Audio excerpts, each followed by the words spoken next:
হ্যাঁ, আমরা অনেক সম্পর্ক টিকিয়ে রাখার জন্য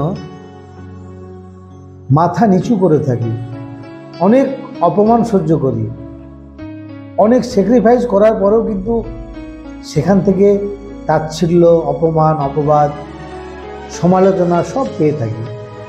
তবুও মাথা নিচু করে থাকি কেন?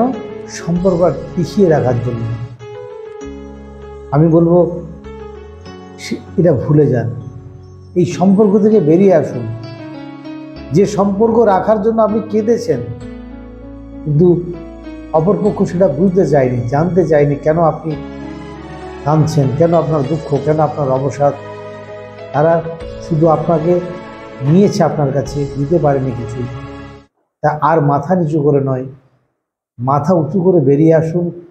একা থাকুন, একা থাকতে শিখলে কিন্তু আনন্দ থাকতে পারবে।